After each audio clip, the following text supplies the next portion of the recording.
দেখুন বন্ধুরা, একটু বুঝতে পারছেন ডিফারেন্স কিছু? দেখুন কাছে আনছি,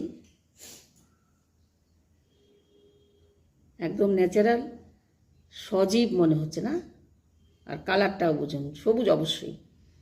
এটাও দেখুন কাছ থেকে দেখাচ্ছি। অ্যাকচুয়ালি কেন আমরা বলি যে ফ্লাভিয়ার প্রোডাক্ট কথা বলে, তা কিন্তু শুধু মানুষের জন্য নয়, সেটা কিন্তু মাটির ক্ষেত্রেও দেখলাম গাছ কথা বলছে।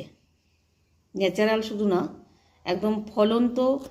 এটাও আজকে আমার বাজার থেকে এসেছে, আর এটা গতকাল এটাকে পায়রাডাঙ্গা থেকে এসছে, তাই তো? কাকলির ম্যাম নিয়ে এসছে, নুপুর ছিল, প্রদীপ ছিল সেখানে। মানে আমাদের জমিতে প্রোডাক্ট দেওয়া হয়েছিল, তাই তো? আগের চাষের সময় শশা চাষের সময় দিয়েছিল, ওল চাষের সময় দিয়েছিল।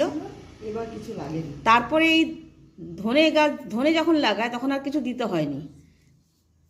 একবার মাটিতে পড়লে বারবার ফলন পাবে, অবশ্যই দিতে তো হবেই।